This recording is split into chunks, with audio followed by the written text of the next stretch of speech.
Hi, everybody. This is Joanne Eisen with Reach the Unlimited. Sorry, I'm going to change that right now. It's Joanne Ewing. I'm still getting used to that with Reach the Unlimited. Hi, Eddie. You jumped on fast, man.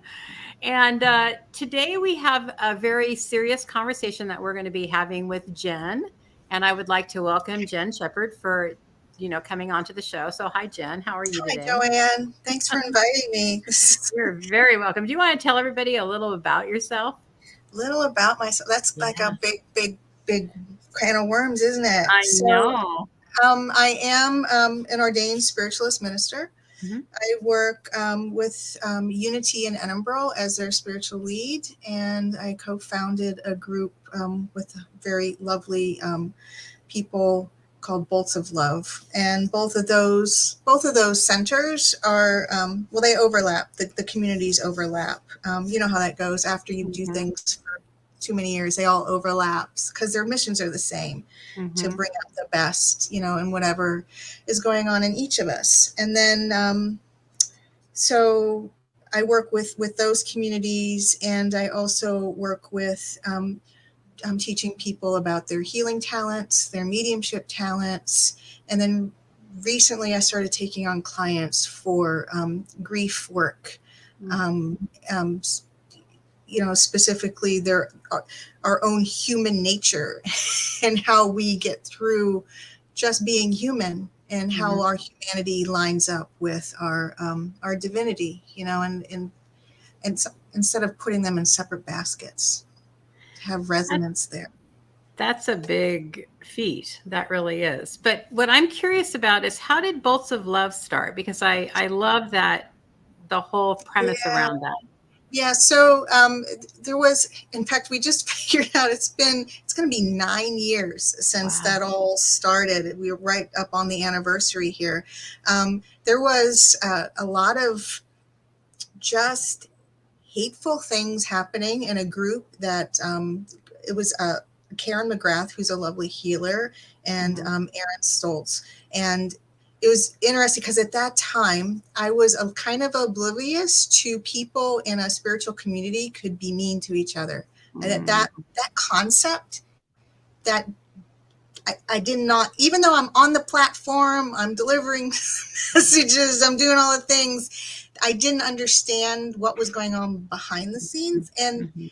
they they knew. And then when it did hit me and I understood, how I just had this like crash and burn, I don't understand moment. So the conversation with the two of them was, why Mhm. isn't the conversation happening? Why can't we, instead of this and this, just people stuff. And Yeah. we see it like totally exasperated in many ways in public life today. But Right. I hadn't been really hit with it head on, that in that fashion. So that's where it started, was that conversation. And then Karen, and then it kind of turned into a joke. Well, everybody just needs hit with bolts of love. If it was bolts of love everywhere, then we wouldn't be able to get away from it, and at least there'd be conversations. And Mhm. then there was a big joke about lightning coming from the sky, but they were bolts of love, and that's where the name came from. And then we started gathering people, calling anybody that wanted to speak, that had a talent or a viewpoint. They could talk to the group, and then the group would discuss what was going on. Christian Sundberg, who wrote A Walk in the Physical, his first time speaking was at our small group. Oh, wow. So he reminds me that once in a while. He's like, I do all this. So he's really fascinating if you're into like pre-birth type of memories and that kind of situation. But so that's where it came from. It was trying to find a way to navigate our humanity, in a way that was healthy. And then it just grew from there. So did you find because I know that that is a real problem, especially in our community of mediumship and judgments of other people and how they do things or criticizing or whatever, or attacking. I mean, a lot of attacking. I have one person that I'm really connected to who gets a lot of attacks from people about her work and how she does her work. Did you find that it was helpful in some way or give some kind of safe haven for people who were experiencing that kind of bullying? Yeah, and also lent some understanding to not only compassion for ourselves and others, but then understanding how perceptions feed into everything. So I started really studying the integral spirituality and the work of Ken Wilber and people like Christian Neff and Gary and James Simmons, and where we take and so we recognize that spiral dynamics is part of everything, where people learn and grow in layers. Like Carolyn Meese calls it like going up in the apartment building. That's her image for all of that, where if you're on the ground floor, you're still a perfect, wonderful human, but you have this much in your viewpoint. And then if you get to the third floor, if you move at some point, well, you could still see everything you saw on the first floor, but then you see everything else that maybe you didn't even know was there before. So recognizing how people develop just as individuals and in society, and that somebody could be really, really well developed in their spirituality, but maybe not so developed in interpersonal communication or, understanding that everybody is on the same playing field, because understanding, what I mean? It's kind of like that old thing where you could have a guru that can teach everybody how to meditate and get to a wonderful state, but still think women need to be in the kitchen serving him tea. It's like, what level? It's like there's different levels of understanding. So in bringing in all those people, and in my own extra studies because of that incident, it was that recognition that we all develop at different levels, but even those levels are in different areas of our life. And then, so to open the conversation to that, and even the people that are speaking and sharing their viewpoint, to know that they have a perspective and you have a perspective, and this one's for perspective. And if we can see it from their perspective, and then also see it like they might see our perspective. So it's like a circle instead of just a back and forth.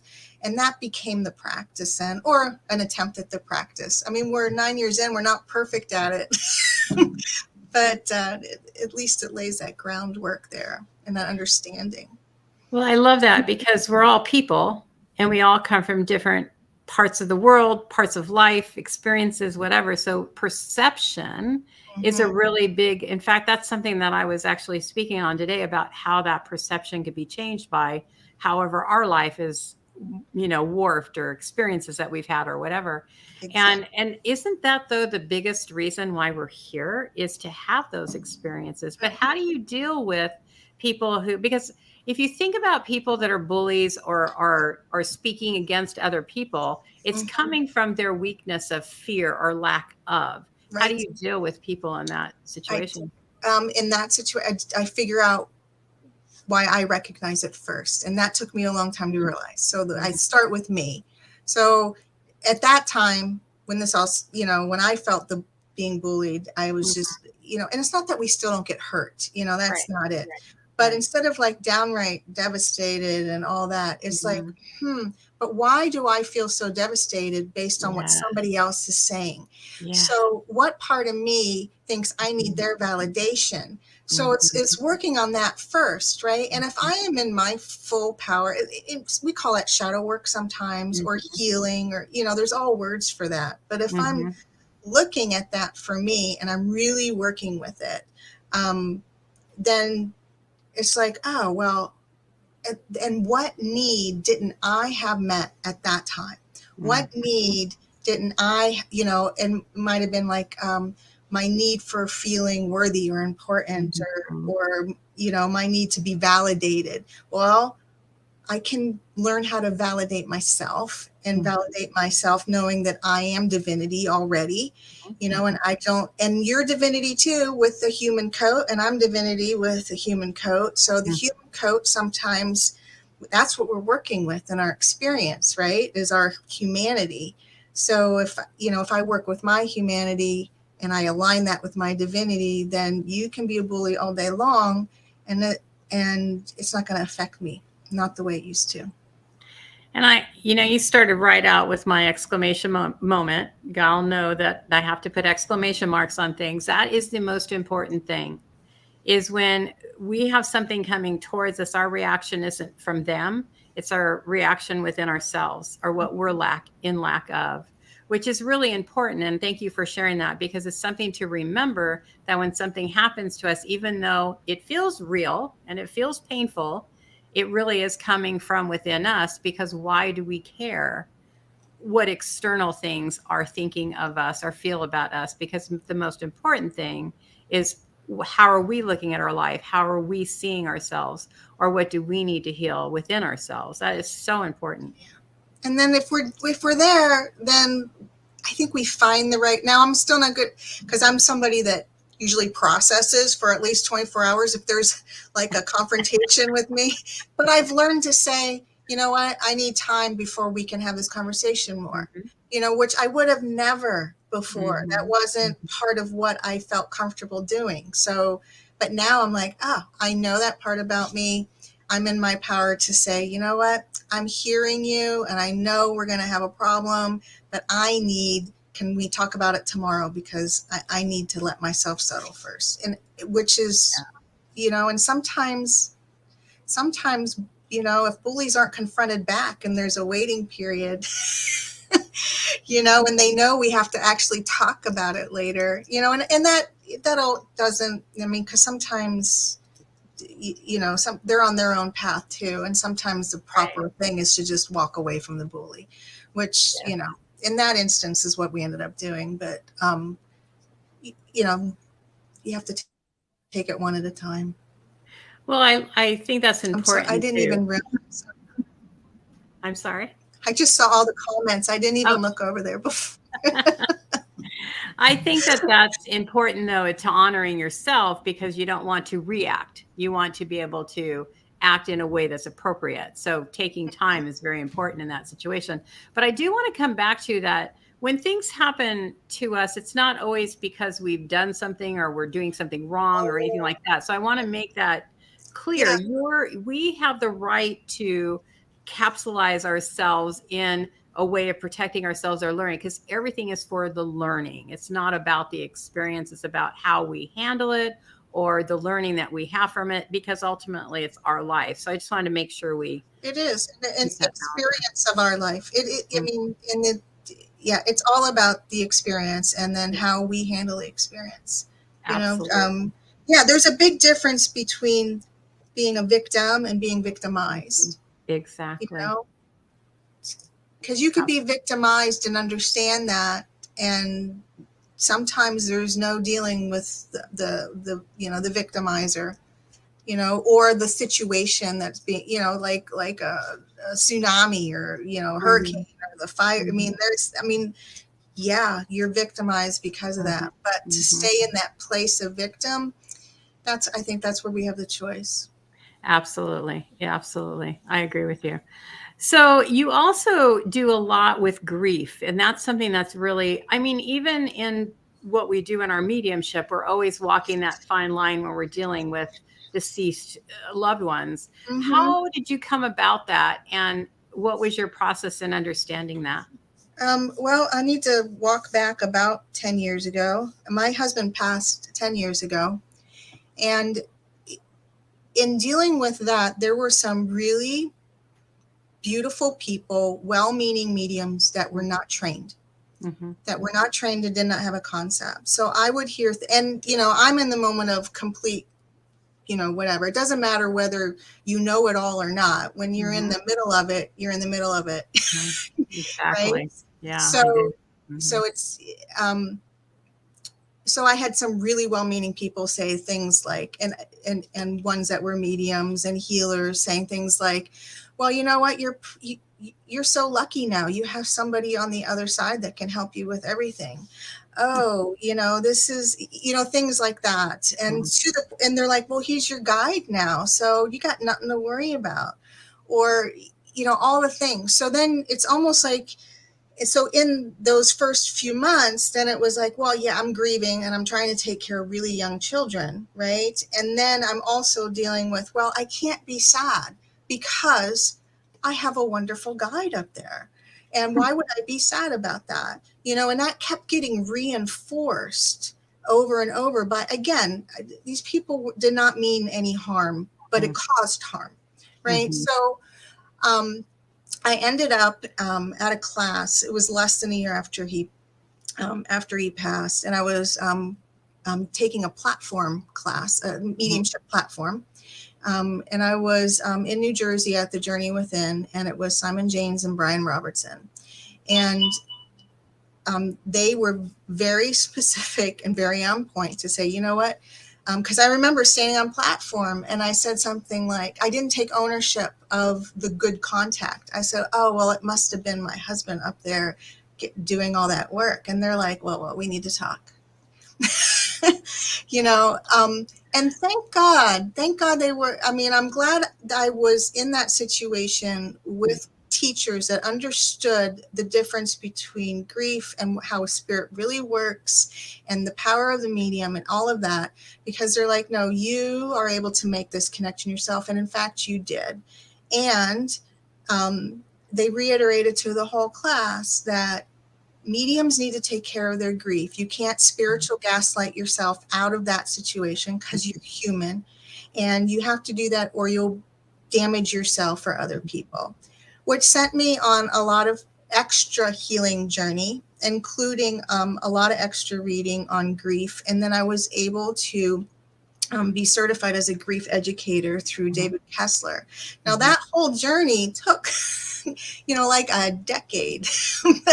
and but it was well worth it, because over and over I realized how much, because well-meaning people saying things that really, and here's the thing with practicing things like mediumship, which I've discovered with being so close to a grief episode, is your brain, right, in grief is flooded with all kinds of extra chemicals and stuff. It's our body's reaction of protection for the brain, right? And you're actually like foggy brained, and it's kind of like you don't even sometimes remember sometimes the first even few months or things through the, because of everything that's going on. So you have emotional trauma, and then you have actual physical things happening in your body. You have all of that going on. And then you want to disassociate your brain to a non-physical essence of spirit while you can't even understand your own body in the moment. Think about how much damage we can do to ourselves. So thank goodness somebody talked to me about that early, but now I understand more of the chemistry. Then I was just like, well, what do you mean I'm going to damage myself? But it was right. And then to take the time to allow yourself to actually take the time to grieve and to know who you are and to feel your own body, because anything we do, healing, mediumship, all of that runs through our body. And if we're not feeling our own body, and I guarantee we're not going to pull apart that communication and decipher it in a way that's healthy or correct. So for example, there was a time period, and I had to work on this. I knew that's the thing where, you have a client and you're like, oh, I got nothing, or there's a blank spot. They must not be telling me that. All those things we say when that's not true. It's all on us. Always, 100%. Always on us. So it was on me to allow myself to feel a cancer connection, because that's what my husband passed of, to feel a partner connection, and to allow that so that I could hold. So it's not that I ditched my own and said it wasn't important, but I could heal it and understand it enough where I could be in my own place and not get my stuff mixed up with their stuff, and not do any kind of damage that way to, or dishonor the spirit communicator in any way. So, that was what threw me into it big time, is realizing how much the spiritual community, at least the one that I'll just say it, most of the spiritual community doesn't get any kind of grief training, right? They're all told to read maybe Elizabeth Kubler-Ross or something, and that's just a tiny tip of the iceberg. And I read every kind of death doula book I could get my hands on, every All the David Kessler books are Mm-hmm. excellent. But I think we really, and then to know that people that come for readings or for healing, right? Mm-hmm. You're in that super grief. Maybe, yeah, it's nice to give them a contact. But if we're just like, oh, so and so is here, and they like to play hockey, and they had a really cute dog, and oh, they loved you very much. Thank you very much. I'll see you next reading. Yeah, That's not helping. exactly. It's, you know what, it's beautiful, and yeah, it's a tiny piece of the whole. At least we can offer some continuity of life. Mm. But I'm finding with the extra training, I can hold like when something like that happens and it's really big. um, Sometimes it's just listening for 20 Mhm. minutes, right? Mhm. And I don't know that we're all trained to do that, right? We're not trained to hold that space and to listen. We're all like, oh no, you just have to tell me yes, no, and I don't know, right? And yet, what that person has really signed up for is to really share their person. So they're going to want to share. They're going to want to share. They're going to want to share. And if that's what they're at, then maybe they don't need a mediumship reading. But unless you're Mhm. trained that way, it doesn't. Does that make sense? We're not.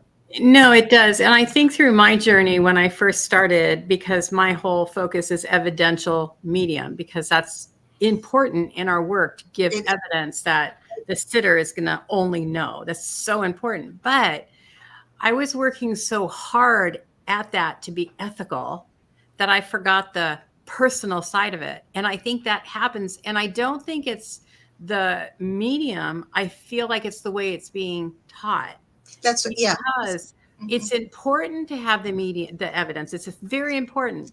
But what I was realizing is that you're not giving that real essence of that connection that that sitter came to receive. Exactly. They don't Exactly. need to know the hockey and the No. dog and the forest. They need to know that that's their person, that they love them and that they're with them. I can't tell you how many times you hear, "Are they okay?" And then if you offer that presence, right, Mhm, through it could it could be a story for the two of mhm. them that Yeah. that maybe it wouldn't fly on platform because it's not sensational, but it's Mhm, meaningful, and they can get their, they understand it, they wrap their hands around it, and they can feel their person. mhm. I mean, because we forget, I think, sometimes that the energy of the communicator, right, is over half of the evidence. I mean, that is the evidence, It is. to have that energy of the communicator. And then the other part of that in terms of healing is I don't know that we really understand that the healing is also for the communicator, right? And in fact, if we are in presence and we are in the medium, we are the medium and we are, quote, working for the spirit, right? Then it is the needs of the communicator way more than the needs of the sitter, Mhm, right? And what part of that communicator's life are they sharing that they need to recognize in their fullest at that moment for their own alignment and movement towards love and source? mhm, So we know they're okay, right? They don't have a body anymore to be hurt. They're mhm, totally okay. And yet we also know that there is free will choices even after the physical, mhm, right? So, what are those choices? How do I want to review and remember these experiences I had as human? How do mhm. I want to honor my relationship with the person that is sitting in front of the medium right now? What is it that about my life that might not be fluffy, that I really need to just say, I understand I was Mhm. this way? Yes. you know um, Yep. I think we shy away from those things when we have the list of the evidence, and those things are just as evidential, Right. right? More Because so. yeah, because I know if I go to meet somebody that I've known forever at a coffee shop, I'm not Mhm, going to say, hi, hello, my name is Jen, and I am 5 foot tall, and I drove a little white car, and I had 4 kids. that's not how we have our conversations in the living. Why would we think that that is how the communicator would, and yes, we need those things to lay the groundwork that we really have that person. But then after that, where's the meat of that person? Well, I agree with you that the evidence is important, right? I've stated that. But exactly what you said is just as important. That there's evidence in the essence as well. Mm-hmm. And I do believe that it depends on the communicator, how you would work that. It's Oh, yeah, always going to be different. it has to be on their personality. Yeah. Yeah. But the essence can bring the evidence too, depending on that situation, that's going to be just as important as what you said, the car, the hockey, whatever. But then again, even like say the hockey, that could be something that is evidence, but have the essence behind it. And I Right. feel like we just get so more, like you said, into the facts and the figures. And it's almost like we're ticking it off, which I always teach, do not have your list. Do not do that. No, no, Exactly. no. I call it skipping the stone. I'm like, Yeah. stop skipping the stone, let the stone drop and find Yeah. out what's underneath the top of the water there. Where does the stone take you all the way to the bottom? Exactly. It's one of the other things in hearing you talk in my experience is that a lot of people that go into mediumship, they're doing it because of a loss. Exactly. And Exactly. that's not always the best reason to do it either. You might recognize that that's what's happening, but I think sometimes in sitting with those people that are like, oh, I'm recognizing experiences and I want to learn more, Mm-hmm. that the learning more is first, how do you feel right now and who are you? Mm-hmm. Right. And what is all of that that empowerment of self, Mm-hmm. right? And then know that you can totally 100% have your own version of experience and communication with spirit, your own loved ones, Mm-hmm. without being the medium, because if you have soul, you're connected. And if you're human, you got a soul, right? So if you're already connected, and if you're connected, you can learn yourself, align that with your connection, and in that way, you can have your experience. So I think sometimes when people come and they're like, I want to learn mediumship because I had this experience and I've also had this passing and I want to be able to connect, we throw them right into circles without any consideration for anything that they're really going through right now, Right. to make sure that they understand how to handle that with their with their communication. So for example, I just recently went to a young lady's house who was really freaked out. She was having all kinds of experiences, right? She's very, very sensitive, very talented in a lot of things. Mm-hmm. But she also recognized that she's just recently been through sobriety, right? So she's been clean for a year. She's just, she has, I don't remember the name of what she called it, but she has some really highs and really lows. And some of that is, her feeling herself again because of the sobriety. So, she has, and then she's had, a fairly recent passing, right? So she thought all this stuff was, whatever. Then when we were talking, I was able to pick 3 people out right away from the spirit world, that was correct, that she could grasp onto. And here, the room we were standing in, there were items from 2 of those people right around us, right? So then we got to talk about, I'm like, how much do you understand yourself? She's like, well, I'm just starting to understand myself because I had this trauma and that trauma. And I'm like, well, the more you understand yourself, and that's what we need to work on, then some of these other experiences you're having in communication, then they will start to make more sense. And then, and she totally understood that. I think it's just having that conversation up front, that we need. It's Anne Gaiman and Ellen Ratner wrote this beautiful book called Self-Empowerment. Anne Gaiman's a medium from Lilydale.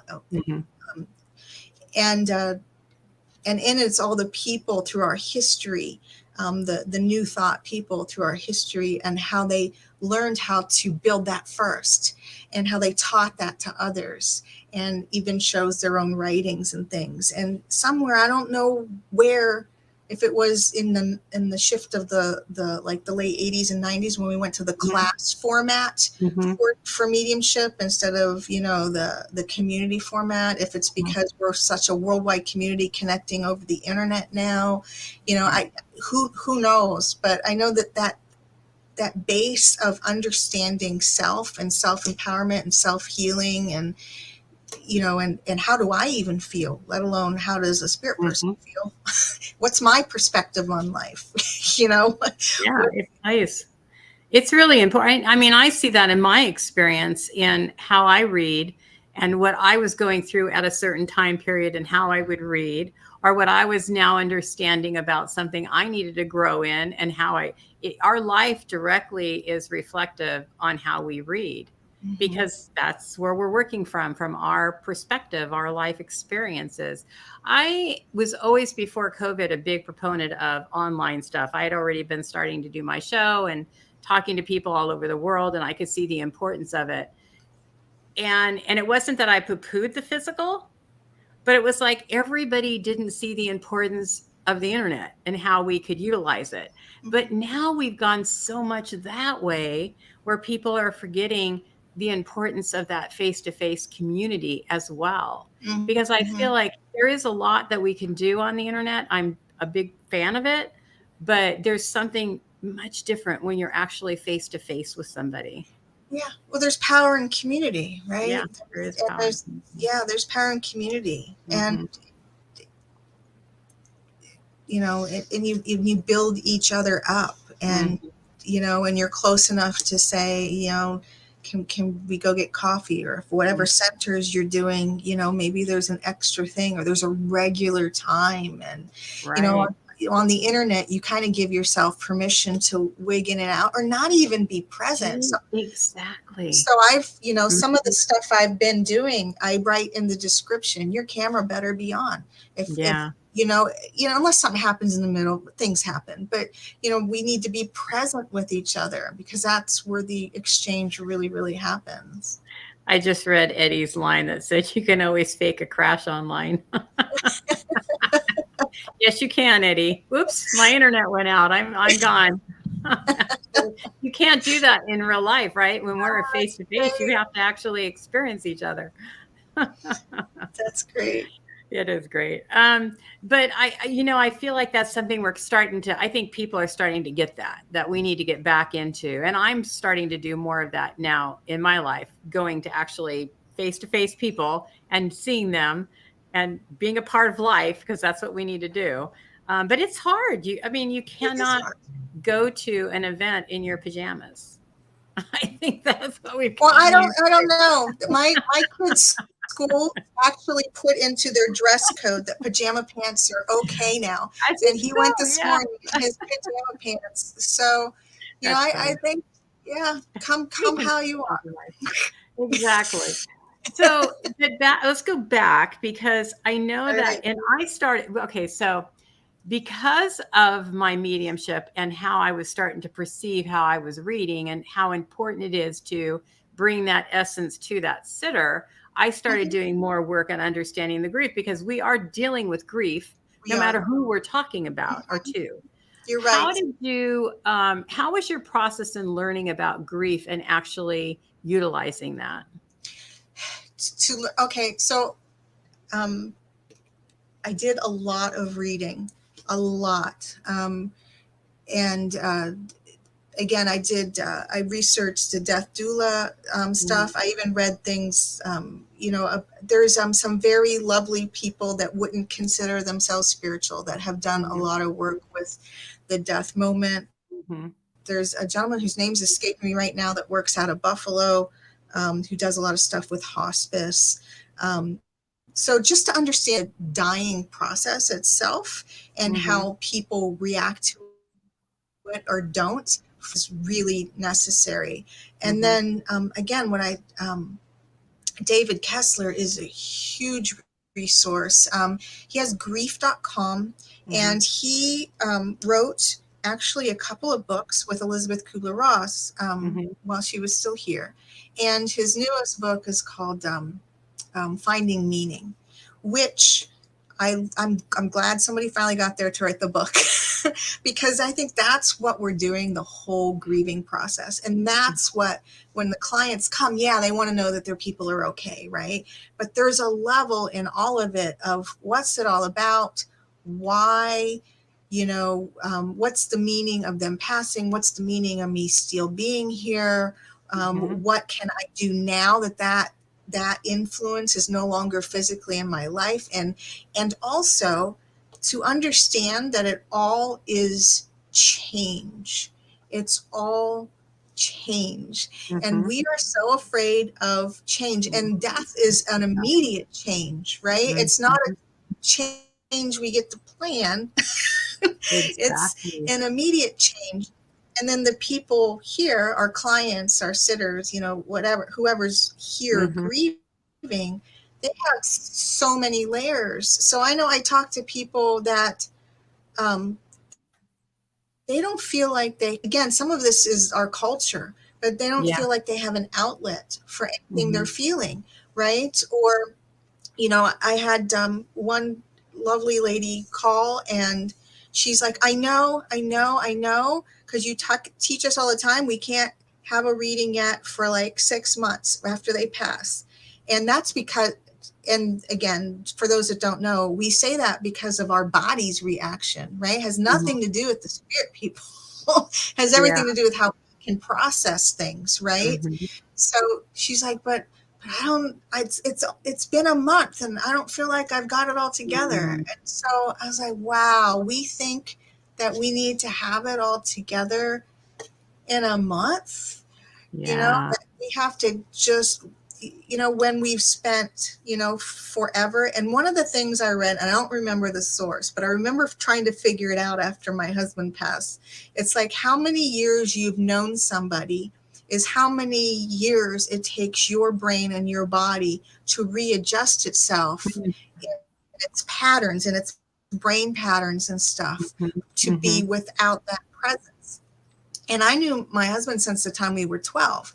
So I'm like adding up the formula that they gave on how long it's going to take my brain. And it said like 7, 8 years. And I'm like, I don't have that long. What are you talking about? It's going to take 7, 8 years for my body to. Now, it doesn't mean we're not functional till then, Right. but Right. that all our pathways, and just to have Mhm. that realization that when somebody is in your life that long or that close, that your body actually goes through that stuff. It's Yeah. amazing. And then right when I was hitting about that time, COVID freaking hit. I was like, wait. Oh Wait, my gosh. but that's a funny aside. But to come to those realizations for the people that are Yeah. sitting in front of me, that one, Mm. maybe their amnesia, we jokingly call it psychic amnesia when somebody's in Mhm. the hot seat, but maybe some of that is because I'm just so overwhelmed right now with all of it and my Mhm. grief that Mhm. this is really making sense. And I'm trying because I need to know that they're okay, Yeah. or I need to know, um, are they okay with what I'm doing? I mean, Mm. that's the other thing we hear. And of course they are, but Yeah. we have, we're human. We like to hear that, are they Yeah. okay? And did I do everything okay? Are they still mad at me? Do they know I'm not mad at them? Yeah. Or reverse, I'm still really mad at them. And, Mhm. and are they ever going to apologize? And all of that is us, Mhm. right? So to recognize through all that training and reading that we're dealing with so much in the energy with that person, and to can we hold that space of compassion for our sitter Mhm. as well as bring forth the information and then that it just brings a whole extra meaning to mediumship is healing. Yeah. Medium Mhm. mediumship is healing. Mm. Yeah, That's I know it is for me. I had a terrible relationship with my father, and through mediumship, I have now a new relationship with my father. a more understanding relationship, which is beautiful. I love that I can have that with him, where my brothers don't. They're still in that time period where he was who he was as a human being, and now I know who he is as a soul. It's very healing. So, do you have some tips for people who may be going through the actual grief process, how to process that? What are some things Yeah. they can do?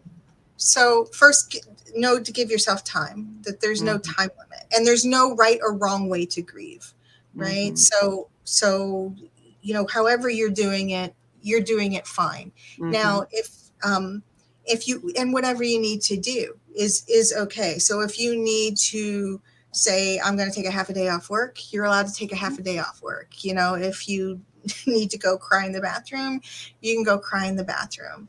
The other thing is I help people understand that they are able to have their own communication and feel their own person. So we mhm. do a little heart exercise where they it's recognizing their happiness times, right? So not everything on with everybody's relationship is always happy, Right. right? But Never. we pick a time that we're fond of, right? Mhm, Or a way to remember them that is good and wonderful, because when we can put the love there and the compassion in our heart, mhm. that activates that energy, and then it allows us to feel that person in a way, at least in our memory, which will allow us to feel, anything else that's going on. So we teach that, so that you're allowed to sit with your heart and Yeah. remember good things, that it's okay to remember the good things. Yes, you can be sad they're not here, but we Mhm, don't have to dwell on the death point. mhm. We can remember the whole life and our relationship with them in the whole life. To also realize that it doesn't matter what relationship they are to you, you are allowed to grieve in the way that you need. So you don't have to like hold back or do a thing because I was just a friend and they were a family member, Mhm, or or they were just my boss. Well, they're not just anything. If you're feeling it, then there was love there, and if there mhm, was love there, then there's grief. mhm. So to honor wherever we're at, that's the biggest thing. To honor wherever we're at, and to know that's okay. To also know that it's okay to reach out for help beyond the family or Mhm. beyond your space. To know that that's not a lesser on you, right? Yes, It's exactly. another outlet, Mhm, right?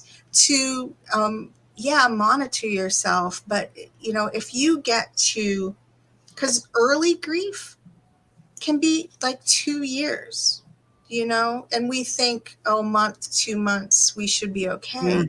And yet, depending on our closeness with mhm. that individual, early grief could be up to 2 years, so to give ourselves a lot of grace and compassion, to know that we can honor them in any way that we need to, but we Mhm. also have to honor ourselves, right? Which I love because I feel like as humans, we tend to be stoic and strong, and we have to suck it up. And, we're kind of taught that in society, like we talked about earlier. And as I'm listening to you talk, all these points are really valid as well when you're going through any kind of loss, Exactly. divorce, separation of some sort with family members, or whatever it is. These same types of things still apply in how you act or react in that as well. And Exactly. really being kind to yourself. We're not kind to ourselves. No, no, it's recognizing self-compassion, Mm-hmm. and then there's a lot of like the heart technique. I expanded from the work of the Heart Math Institute, which I know Mm-hmm. a lot of people know. Mm-hmm. So, I mean, things that we already know how to do for ourselves is Mm-hmm. completely valid. And in the finding meaning, it's who are we now, right? Mm-hmm. Who are we now, and how are we going to use that experience now, right? It's not like we have to, it doesn't mean that we have to open up some kind of a charity organization based on our person. You know, that's not what it means. But Mm-hmm. maybe it means, oh well, um, I stopped. Here's an example. I know somebody, and I hope that they watch this, they don't mind me using your example. But I know somebody that stopped making the cookies because that was their loved one's favorite cookie, and they Mm-hmm. couldn't bring themselves. But then other family members were like, well, we like the cookies too. You know, so that was like a realization point Mm-hmm. to them that they can still find good things and good meaning out of things that they still like to do and Mm-hmm. that they like to share with people that are still here. They don't have to ditch parts of themselves, you know, because they also have memories based on that loved Yeah. one. And that's what it's about, right? It's those memories that are painful. But I think it's going through that process, like you were talking about, in the healing and the understanding and the compassion for self, because not only can that cookie baking bring you or give you that kind of fear or sadness or, loss, but can also bring them closer as you do that. Mm-hmm, Because I know for me, when I've lost something, then I tend to like go towards it. And again, it's everybody's personality is different. How they react to something is going to be completely different. And we have mm-hmm. to honor that. But to understand that both sides of that could be just as important. Yeah, exactly. Yeah. Exactly. It's a lot of honoring. It's a lot of honoring ourselves. There's a whole bunch of tips. Um, on my webpage, I put links to different sources for Mhm. grief that people can use and tips. I was looking on my desk here. I have this card deck. You know how we all have cards for things, affirmations and stuff? There's Mhm. actually one that I use that has things to go through for grief. So it reminds you, and it's separated up into things like healing, remembering the loss, honoring your loved ones. So, how Mhm. the healing part is all about us and what are we doing for us. And then the other part is how do we remember our love and what kind of rituals do we set up for ourselves? Because in Mhm. this country, it's a hodgepodge, right? You know, there's a lot, unless you grew up in a certain cultural tradition that you did certain things, you know, we're kind of like out there in the ocean trying to figure out what to do. So I know for me, my sons and I tend to take a hike once or twice a year to a spot that they recognize as where their daddy took them, so that we Mhm. make that part of our ritual every year. We go and we take a hike, you know, and Mhm. it's not like we sit and we're like, oh, remember this, but it's just the action of Mhm. everybody knows we're going there and we're remembering, but we're also having fun and creating Mhm. new memories in a spot that we know he liked.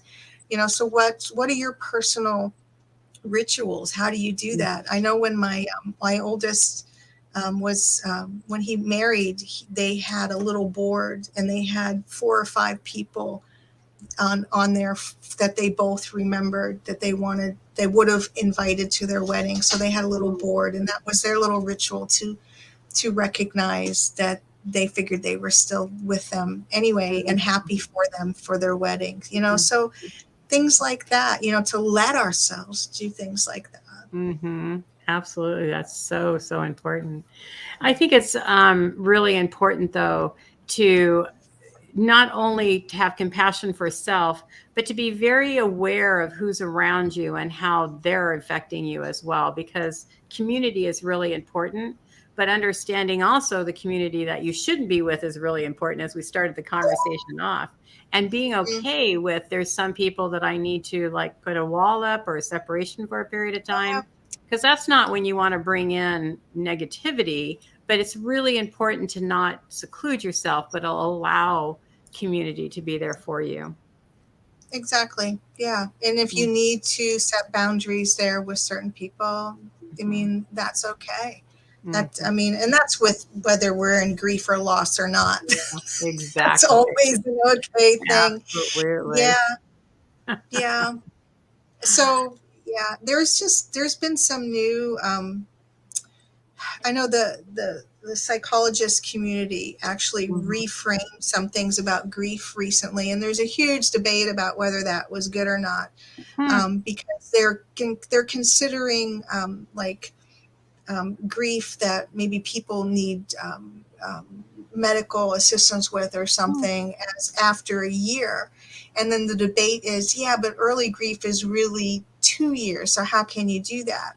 The flip side, though, is unfortunately, unless things like that are in place, some people can't get their insurance to pay for them to go see anybody Wow. for grief. If they need a more intensive one Mhm. on one, and to recognize also that even if you are farther out, and this is something that I've seen in action with my own children. Even if you're farther out, it doesn't mean you don't still get activated by the passing, or there's not some kind of trauma there that you hadn't looked at. So Mhm. in grief, there could be layers of things. So yeah, we're grieving the loss, right? We're grieving the separation. We have to get used to living without that person. But Mhm. then we have all these other layers of things that happened in life, like, oh, maybe there's guilt because I didn't say A, B, C, D. Or Mhm. maybe it's the time of year. And this is what I noticed with my children, is they were really young when their dad passed, and we're 10 years Mhm. on now. But the same time every year, there's something that switches in them, right? And Mhm. it's kind of like they don't even realize, but in their little lives, right, their younger lives, that was trauma, right? And Mhm. then we come to a part of the year where their body is like, I don't know if I like this. But it's based on past trauma that has not Mhm. quite been aligned yet. And some of it's Mhm. because of their age and not being able to really, Yeah. but for us to realize that sometimes, things happen or we feel out of sorts or whatever. And if we sit with it, we're like, oh, so and so's birthday just passed. And Mhm. I'm used to celebrating or going to whatever. And I didn't even realize it until now that Mhm. there's this whatever, to and to not brush those things off, because then that Mhm. just pounds it, and it could be anything, just wee little things, it could be you see a certain car on the road, right? Mhm. And it could be 10, 20 years later. And Mhm. and all of a sudden, all this memory, and maybe that car was the one they had when I don't know. It could be a really, really happy memory, or it could be a Mhm. really, really sad one. And which either one it is, to honor that grief doesn't ever go away, Mhm. but it does change, and our perspective on it change, and our relationship with it changes. Mhm. Yeah, it really does. And honoring that. One of the things that you brought up though, which we haven't really talked about, is we're talking about more of the adult. We haven't really talked about how you help children to Yeah, go through grief. children are a whole other ball of wax, huh? Because first, they Mhm. don't always understand, right? Right. So I know one of the things I know I do tell people is to not shy away from using the real words with the children, Mhm. Mhm. because I've worked with some people where they hadn't told the children that so and so died. They just went away. So I'm like, no, we need to. Mhm. So one thing is to not be afraid to use the real words, because that Mhm. could cause a whole other kind of trauma later Mhm. on. You know, Mhm. um, did Yeah. no, they Yeah. didn't just go away. They died. They really can't come back, right? And then Mhm. what does that mean? What does that really mean to there are some really lovely groups in my area. It's called the Caring Place, where Mm. they bring children in to share their stories and to know that it's okay to talk about the people that have passed, and even talk Mhm. about how they're sad, or even to because I know, again, this is with my own, but there's been a couple of pets that have passed, Mhm. right? And it's Mhm. to even, let's talk about that. Let them, oh, I'm sad, but it's like, well, are we sad about the cat? Because you're allowed to be, and to keep reiterating, you are allowed to be sad about, whatever it is, but we're also Mhm. allowed to package memory. So depending on what age, there's all these Mhm. little activities you can do, like creating a memory box, Mhm. where you put your memories in there, whatever they are, or draw the memories and put them in the Mhm. box so that you have Mhm. something. I Yeah. know there's creating pillows or things out of the clothing of their loved ones, Mhm. especially if it's a parent or a grandparent, so that they Mhm. have that, and not shying away from questions. Because here's the thing too with kids, they don't understand. And this is a story that David Kessler told. So it's not my story, but it's a perfect illustration, where there's a little girl that her grandmother had passed, and she's like, um, when are she kept trying to ask questions, and people were just like, don't, no, no, it's just too, don't do that. And her question was, well, when are they going to take grandma's heads off? When are they going to take grandma's head off? And they're all like, what, you don't, obviously you don't know. Well, there was one aunt that's like, so, okay, what is your question? And instead of saying she was crazy, she Mhm. said, well, what would make you ask that? She's like, well, they said they were going to put a headstone on, so that to Oh, recognize that children really, they don't yeah. understand, and Mhm. to not brush off the questions, to Mhm. actually, to not be afraid to say, well, why are you asking that? And Mhm. here she thought headstone meant something way different than what it Mhm. is, Mhm. or to let children attend the ceremony, the Mhm. service, the remembrance, the celebration of life, whatever it is that person is having, to not, or even if they say they don't want to, because Mhm. here's the other thing that happens: they don't know again, Yeah. right? Yeah. So they don't know. They could think that, oh, it's kind of like one of those things where I could go on a different time when you go, but there Mhm. is no different time, that Mhm. this is the time. They don't know that that's the last time, and yes, it's heart-wrenching. It's Mhm. incredibly heart-wrenching. And here's one thing that I did not do and remember: my father passed last December, with COVID, and I didn't think to like assign somebody to my youngest, and that's what. So when you're in grief and you have your children in grief, Mhm. you need like an extra person to be aware of the child, because you might not be as aware of the child as what Yeah. you are normally. Now, Right. now he was 13 at the time, so it's not like he was wee little, but still, it's grandpa, right? Right. We're Right. doing this service, and he ran out.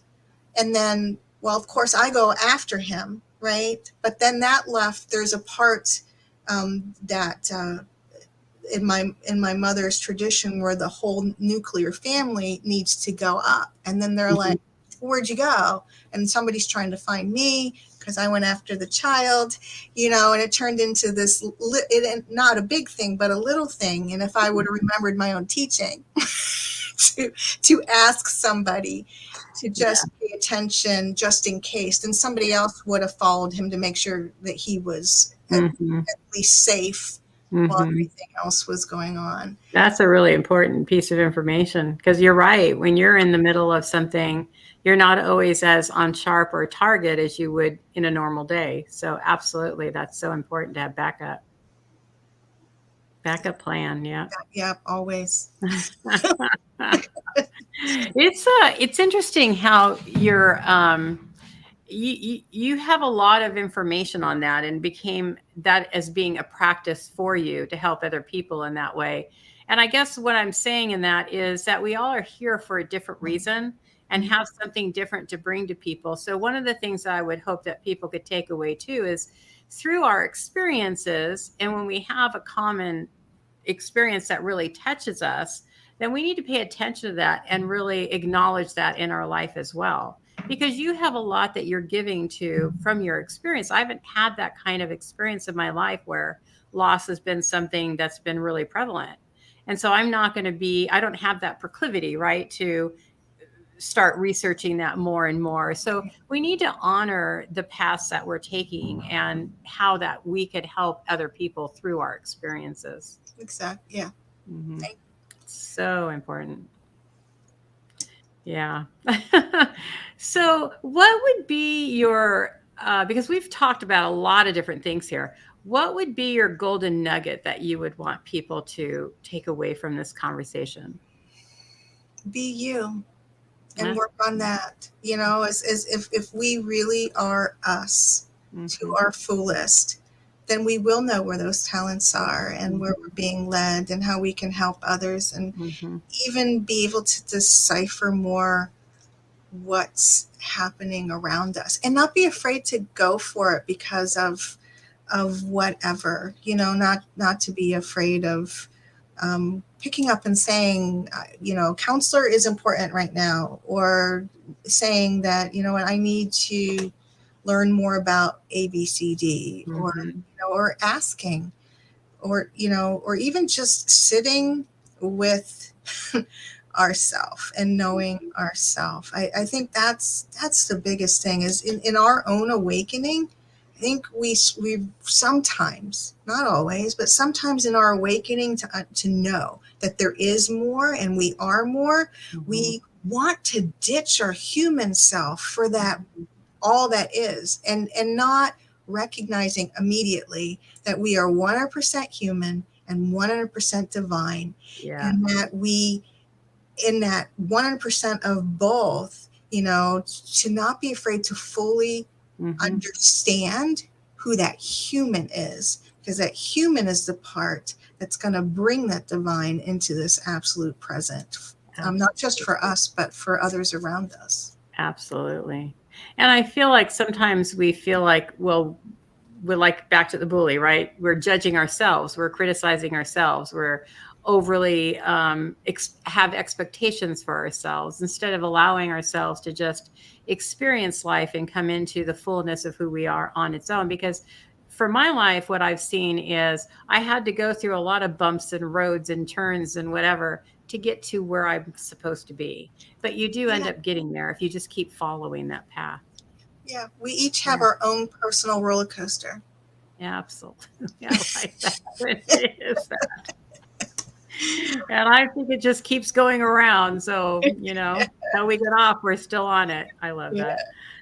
Thank you so much for your time and your wisdom and sharing, because this is a really difficult subject and a lot of people don't like speaking about it, but it is a part of all of our lives, and something that, I did look up David Hessler, I think his name was, the his whole thing on grief counseling and support Hmm. and all that. And I'm going to do that because I feel like, especially as a medium, we're dealing with people that they're in a very sensitive time period. And we have to be really aware of what we're doing and saying. I do believe if you don't go that way, though, and you are a medium and you're really connected to spirit, they're going to lead you in Yeah. what to say. I'm a firm believer of that. But it does not hurt to make sure that we have that knowledge behind us as well. And you're right, I've not had any training when it comes to grief or how to deal with a sitter who's going through that really severe grieving process. Because I know some people, like for me, when somebody brings through my father now, I don't have that attachment because I've worked it out. I'm not in that same state anymore, but not everybody has that. Like we go through as mediums a lot of practicing. So a lot of our families come through and we get a lot of messages. So we get a lot of Right. information from them. So I think it helps us really expedite our healing when it comes to that loss. But we really need to know as a medium how to deal with people in that grieving process. Is so important. Yeah. And even deal with ourselves. And exactly, exactly. Yeah. Well, thank you so much. And Thank thank you, you. Joanne. Yeah, thank you everybody for being here and all of your comments. I'm sorry I didn't interact with you, but today's subject was more important in focusing on that. And everybody have a great night. If you have any questions or comments, please put it in the chat. Um, you know where to go: Facebook, YouTube, either one. And if it's something I can take care of, I will. If it's not, I'll get it to Jen. And everybody have a good night. Great. Thank you. All right, bye everybody.